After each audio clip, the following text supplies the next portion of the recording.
Então, bom dia a todo mundo. Estamos aqui para fazer a nossa sessãozinha de... Parece ter um fio biológico, então o professor Yuri me incumbiu de fazer esse sharing aqui. Primeiro a gente tem o palestrante Caio, tá, que é aluno do André Von Boris.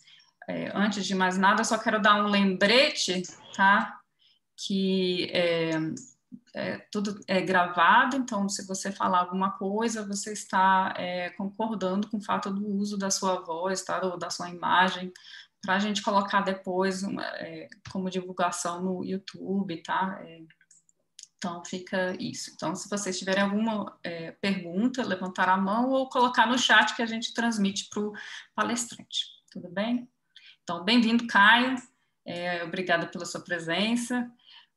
Hoje você vai falar sobre modelagem de escoamento humor aquoso no olho humano. Então, é só contigo, né? Obrigado, professora. Bom dia a todos. Só complementando, esse trabalho foi feito como um projeto de iniciação científica entre 2019 e 2020 e foi orientado justamente pelo André. Então, eu pretendo começar falando da motivação do problema, fazendo algumas considerações rápidas sobre a fisiologia básica do olho, para que a gente entenda onde esse escoamento está se passando. E, em seguida, na modelagem, eu vou introduzir um modelo geométrico da câmara anterior, as equações governantes com as condições de contorno, e falar um pouco sobre a teoria de lubrificação e a pertinência dela para esse problema aqui. Em seguida, nos resultados, temos primeiro uma parte analítica, baseada na lubrificação, e depois uma simulação numérica feita no software SU2. E na conclusão, por fim, a gente vai discutir as implicações fisiológicas desses resultados. Bom, então, a maior parte do olho é formada por câmaras que são preenchidas com fluidos, e esses fluidos escoam continuamente. Essas câmaras são responsáveis por manter o volume ocular, manter o olho inflado e manter a pressão intraocular nos níveis adequados. São 3 câmaras, a maior delas engloba toda essa região em laranja claro aqui, né, desde o fundo do olho, que é a retina, até essa lente, que é o cristalino. Ela é preenchida toda por uma espécie de gel. E a segunda maior câmara é a câmara nesse trabalho. Ela é essa parte superior do olho que vai e é preenchida pelo humor aquoso, que é o fluido que a gente está trabalhando. Nessa imagem aqui, dá para ver em maiores detalhes a nossa região de interesse, né? Então, a câmara anterior, ela é limitada aqui superiormente pela superfície interna da córnea e inferiormente pela íris e pelo orifício da pupila. E o humor aquoso, ele é produzido continuamente nessa região chamada corpo ciliar, ele é lançado, percorre esse caminho aqui e entra na câmara através do orifício da pupila. Aqui dentro ele vai escoar até ser drenado na borda da câmara, no encontro aqui da córnea com a íris, o chamado ângulo iridocorniano, né? Então, aqui tem uma ampliação dessa região em preto e branco. O humor aquoso vai entrar nesse tecido conjuntivo, nessa espécie de esponja, e aqui ele vai ser entregue de volta ao sistema circulatório. Mas o importante é que o humor aquoso, então, ele está entrando pelo centro aqui e saindo pelas periferias, né, ao longo, lembrando que isso dá uma volta de 360 graus, essa região periférica aqui. Bom, então, é importante também a gente mencionar algumas observações fisiológicas desse escoamento, porque elas vão representar as nossas condições de contorno. A primeira delas diz respeito a esse corante, a fluoresceína. Ele é aplicado aqui topicamente na córnea, e por difusão ele entra na câmara, e a gente consegue visualizar razoavelmente esse escoamento. E algumas estimativas que podem ser feitas são do fluxo, aproximadamente 3 microlitros por minuto, né? É evidente que o que entra tem que ser igual ao que sai, para que a gente tenha a manutenção desse volume. E as velocidades que a gente está trabalhando são da ordem de 10 a menos 4 metros por segundo. Outra observação importante diz respeito a um gradiente térmico que existe aqui na câmara, porque a temperatura da íris é basicamente a temperatura corporal, de 37 graus, mas a temperatura da córnea, por sua vez, está numa temperatura semelhante à da superfície ocular, uma temperatura um pouco mais baixa, né, em torno de 34,5 graus.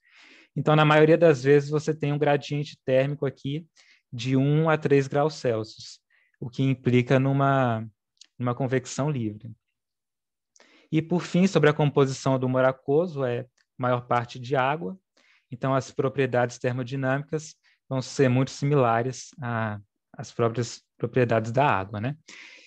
E, para finalizar essa parte da motivação, aqui estão ilustradas algumas anormalidades na câmara anterior decorrentes da presença de material particulado. Então, no primeiro exemplo aqui tem a presença de sangue devido a algum trauma ou cirurgia. Esse segundo, fuso de Krukenberg, o particulado são pigmentos da íris descolados, né? Eles são leves, então eles não se precipitam, eles ficam formando essa estrutura aqui. E uma pergunta que a gente pode fazer é se esse escoamento, que nós vamos ver em seguida, é capaz, por meio de uma tensão de cisalhamento, de descolar esses pigmentos da íris, né? Ou seja, se o escoamento é o responsável por essa condição aqui. E, por fim, essas duas últimas condições são as mais significativas, porque estão relacionadas ao glaucoma, né? Os particulados aqui são glóbulos brancos, devido a alguma infecção, né, a chamada uveíte, infecção do olho, e o que ocorre é que esse particulado pode obstruir aquele tecido esponjoso que eu mostrei, né, aumentando a pressão intraocular e levando à perda de visão. Então, essa é a motivação principal desse escoamento. O nosso objetivo, então, vai ser determinar o mecanismo dominante do escoamento usando metodologias de forma sistemática, né, usando metodologias clássicas da mecânica dos fluidos. Para isso, a gente vai focar inicialmente no problema da convecção livre. A gente vai tratar dele isoladamente sem o fluxo e depois retomamos para o fluxo. Muito bem, então é necessário definir aqui uma geometria do problema. Nós vamos adotar um modelo proposto por Kane, que modela a íris e a pupila pelo plano z igual a 0 e a córnea por um paraboloide de revolução, expresso aqui por essa equação. Então, o raio da íris vale A, aproximadamente 6 milímetros, e a altura H0, 3 milímetros. Nós vamos denotar por T0 a temperatura da córnea e por T1 a temperatura da íris. E a gravidade, nesse primeiro caso, vai estar atuando no sentido positivo do eixo X aqui, ou seja, a gente está representando um paciente de pé. Então, a geometria é axis simétrica, mas esse escoamento, por enquanto, ainda não. O próximo passo, então, é explicar as equações governantes. As equações governantes são as equações de Navier-Stokes na aproximação de Boltzmann. O que ocorre é que, por ser um escoamento convectivo, nós precisamos, de alguma forma, contabilizar o efeito da mudança de densidade, né? E conforme a aproximação de Boltzmann, se os gradientes térmicos são pequenos, a gente pode contabilizar essa mudança na massa específica apenas no termo de empuxo da equação de quantidade de movimento. Então, o ρ é substituído aqui como função da temperatura, e por conta disso a gente tem que introduzir uma nova equação para a temperatura, né? E todas as outras propriedades termodinâmicas são tomadas como constantes num dado estado de referência. Muito bem, então as condições de contorno são de gradiente térmico, que já foi comentado, condição de não escorregamento, logicamente, né, na córnea e na íris. Existe também a condição para contabilizar o fluxo de humor aquoso. A gente está denotando aqui de forma genérica por um perfil de velocidade W0. Lembrando que, inicialmente, a gente quer isolar o fenômeno puramente convectivo, mas vamos deixar ainda de forma genérica aqui esse W0 ainda. E, por fim, uma condição para pressão, né? Uma pressão de referência, aqui denotada por PA em x igual a menos A. Bom, então agora a gente precisa fazer algumas simplificações para conseguir resolver isso analiticamente. E a simplificação é baseada na ideia de que a geometria do problema é delgada. Então, a gente define uma razão de aspecto e usa a chamada teoria de lubrificação, né, quando uma das dimensões do problema é muito menor que as demais. Então, as escalas são definidas de forma bastante típica aqui, essa escala de pressão, que é característica aqui da teoria de lubrificação, exatamente como nos problemas de Mancao, de deslizamento mesmo, nenhuma inovação aqui, né? E definidas essas escalas, a gente tem as equações na forma adimensional. Então, o que ocorre é que o número de Reynolds reduzido, o epsilon ao quadrado Reynolds, é pequeno, de forma que o escoamento é dominado por efeito viscoso, né? Então, os termos iniciais, eles podem ser suprimidos, e alguns termos aqui dos laplacianos também. Então, essas simplificações podem ser feitas assim, sem maior controvérsia, né? Agora, a equação de temperatura merece um cuidado especial aqui, porque, diferente dos outros casos, a derivada total é de ordem 1, né? Mas o termo difusivo, que está acompanhado aqui do inverso do número de Peclet reduzido, ele é aproximadamente 2. Então, são dois termos de ordem equivalente, né? A princípio, você tem que mantê-los para chegar num resultado coerente. Mas o que ocorre é que, se a gente manter essa derivada total aqui, não vai ser possível desenvolver uma solução analítica. Então, o que a gente vai fazer é suprimir esse termo mesmo assim, porque é a única forma de proceder aqui analiticamente, e quando nós fizermos a simulação numérica, a gente vai ver o efeito dessa restrição aqui, que potencialmente, né, é uma fonte de erro considerável. Mas então, feita essa ressalva, a gente chega nessas equações simplificadas. E essas equações agora podem ser resolvidas por integração mesmo. Então, você obtém as componentes das velocidades em termos da pressão e obtém a pressão integrando aqui a equação da continuidade. Fazendo isso, a gente chega nessa equação para pressão e reescrevemos a pressão de forma mais adequada, separando aqui o termo hidrostático de uma pressão auxiliar para simplificar a equação, e chegamos nessa equação aqui para pressão, ainda de forma genérica em termos do W0, que é o perfil de velocidades que contabiliza o fluxo. Mas, para esse primeiro estudo, como eu disse, a gente está isolando o fenômeno de convecção livre, e também, de novo, para poder prosseguir analiticamente, a gente vai considerar esse fluxo como zero, nesse primeiro caso, para poder prosseguir aqui.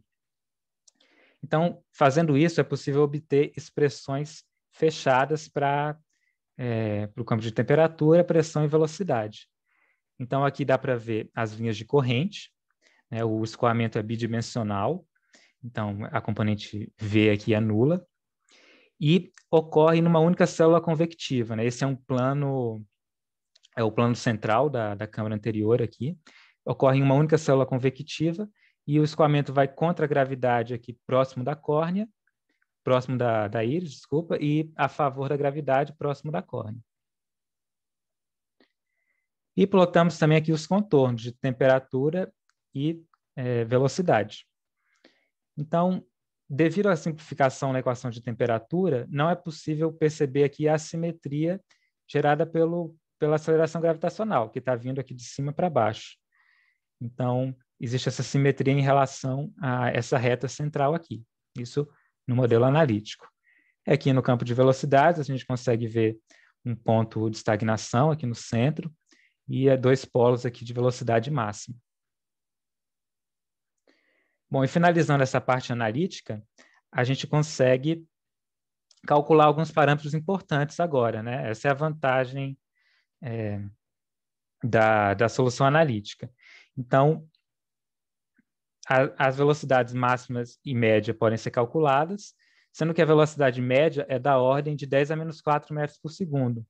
Se vocês se recordam, é exatamente a ordem de grandeza que é observada clinicamente, como eu falei lá no início. Ou seja, mesmo na ausência de fluxo através da pupila, o escoamento ocorre, e não só isso, né? Isso aqui sugere que o fenômeno convectivo pode ser o mecanismo dominante desse escoamento, devido à ordem de magnitude aqui ser igual à observada experimentalmente, mesmo sem a entrada de humor aquoso. E podemos calcular também a tensão de cisalhamento. É possível determinar o valor máximo aqui simplesmente derivando, e esse valor máximo, eu retomo agora também aquela discussão que eu fiz sobre aquela condição, o fuso de Krukenberg, né, em que você tem pigmentos da íris descolados. Também medições clínicas mostram que a tensão de cisalhamento que seria necessária para descolar esses pigmentos é algumas ordens de grandeza maior do que a tensão de cisalhamento que a gente encontrou aqui. Ou seja, esse escoamento não é responsável por aquela condição clínica de descolamento de pigmentos. Muito bem, então, feito isso, a gente parte para a simulação numérica. Ela foi feita no software SU2, é um software bem parecido com o OpenFOAM, que eu acho que é um irmão mais famoso, né? Mas é bem similar. Então, foi feito em regime permanente, escoamento laminar, usando o modelo de Boltzmann, né, implementado também, e as mesmas condições de contorno, e além disso, além daquelas que eu já mencionei, uma condição de simetria. É necessário fazer apenas a meia geometria aqui, né? Então, aqui está uma seção, um corte da malha, é uma malha híbrida com elementos tetraédricos e alguns elementos prismáticos, algumas camadas prismáticas aqui nas paredes para capturar melhor os gradientes. Então, feito isso, aqui estão os resultados, novamente, na proporção real, né, da câmara anterior. E o que se observa é uma boa concordância em termos de valores médios e máximos em relação à solução analítica. Visualmente também semelhante, mas aqui a gente está vendo agora sim o efeito da assimetria provocada pelo campo gravitacional, agora que a gente está abordando a equação da temperatura de uma forma mais completa, né? Então, aqui é possível ver, né, que você tem esses dois polos deslocados, não mais simétricos, como era lá na solução analítica. Muito bem, então esse é o modelo de forma geral. Ele pode ser alterado, a gente pode fazer algumas pequenas alterações para abordar outras situações, por exemplo, o paciente em outra posição e assim por diante. Então, agora, de forma mais sucinta, eu vou comentar, por exemplo, um outro caso aqui, que seria o caso agora só com fluxo, mas com o paciente deitado, como se ele estivesse dormindo. Nesse caso, então, não existe gradiente térmico e o escoamento vai ser axissimétrico, agora por conta da gravidade. Então, a gente retoma aquela equação da pressão, que eu mostrei anteriormente, dessa vez em coordenadas cilíndricas, aproveitando o fato de del-del-θ ser zero, devido à axissimetria, e a gente chega nessa EDO para a pressão, em função agora do perfil de velocidades, que não vai ser mais nulo, né? A gente vai agora prescrever um perfil de velocidades. E aqui tem um exemplo de perfil que pode ser modelado. É evidente que a condição é que a integral desse perfil na íris e na pupila seja nula, né? E aqui a gente está vendo uma entrada pelo orifício da pupila e a saída pela periferia da câmara. É uma expressão simples, um polinômio, poderíamos complicar mais, e tem aqui um AI que vai representar, de fato, né, vai controlar o fluxo de fato, né, aqueles 3 microlitros por minuto. Bom, então, feito isso, é possível resolver aquela equação para pressão de forma simples e, de forma análoga ao que a gente fez anteriormente, resolver as componentes da velocidade aqui. Então, feito isso, a gente consegue plotar, tudo analítico ainda, plotar as curvas, as linhas de corrente, certo? Então, representando aqui a entrada pela íris, pela pupila e saída pela borda da câmara, e plotar novamente os contornos de velocidade. Aqui está fora de proporção, né, para facilitar a visualização, mas o que é interessante notar é que, nesse caso, as magnitudes de velocidade são uma ou duas ordens de grandeza menores do que as magnitudes do caso puramente convectivo. Então, de fato, o mecanismo governante é o convectivo, porque as velocidades aqui encontradas é um mecanismo significativo também no problema, mas são muito menores. E de forma análoga ao que eu falei sobre a outra simulação, foi feito para esse caso. Aqui com a diferença de que, como condição de contorno, não se utilizou um perfil prescrito, mas sim uma condição de inlet e outlet, né? Um inlet de velocidade e outlet de pressão. E aqui você tem um perfil mais realista, né? Aqui você tem esse perfil contínuo, suave, mas aqui a gente tem um perfil em que há uma condição de não deslizamento ao longo da íris. Mas, novamente, tem uma boa concordância entre os parâmetros velocidade média, velocidade máxima, e visualmente também uma semelhança maior. Bom, então as conclusões são que, estou no tempo ainda, as conclusões são que o escoamento é inevitável, mesmo na ausência de fluxo através da pupila, e, além disso, o escoamento é dominado pelo mecanismo de convecção livre, né? Então, foi o que eu mostrei ali, fazendo essa análise das magnitudes das velocidades. E o modelo analítico prevê adequadamente os parâmetros médios do escoamento, mas, como a gente viu, né, algumas propriedades, algumas particularidades locais a gente só consegue ver com a simulação numérica. Então, aqui tem algumas referências. E, por fim, um agradecimento aqui pela atenção de todos. Perfeito, obrigado, Caio. Vou abrir para perguntas, se alguém tiver alguma pergunta.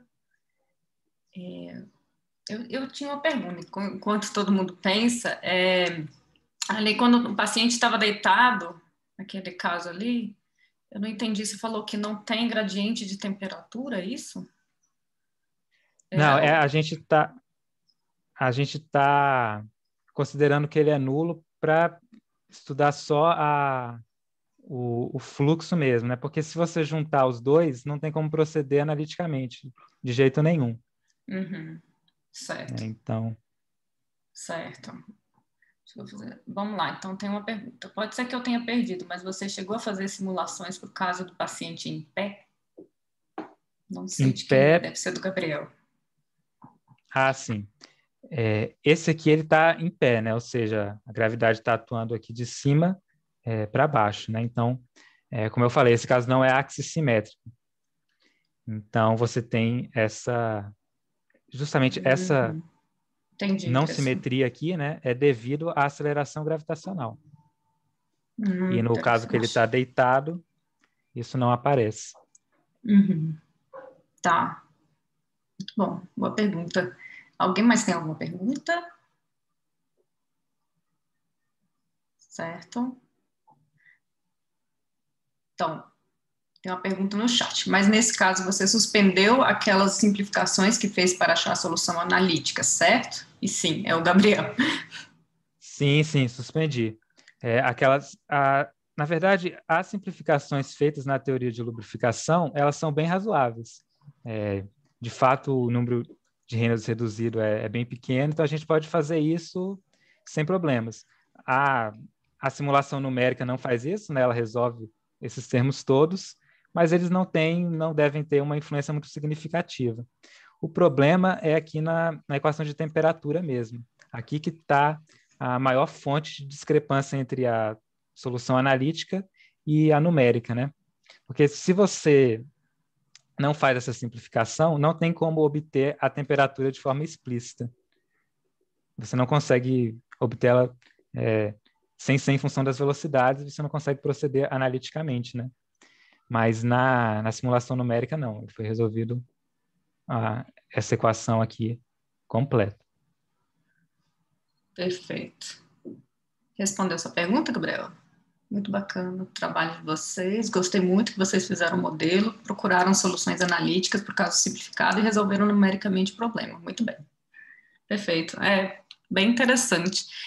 Eu tenho uma pergunta, mas eu não sei se você vai conseguir responder, tá? Então não se preocupe, é mais por curiosidade minha mesmo. Então, o que eu estudo é crescimento tumoral. E uma coisa básica, necessária para o tumor crescer é a vascularização. Então, inicialmente, quando fizeram sim umas pesquisas biológicas mesmo de como crescia o tumor, eles pegavam os tumores, pegavam de um animal, eu acho que era de um coelho, por exemplo, e colocava na câmara anterior do olho de um outro animal, tipo, sei lá, um porco, uma coisa assim.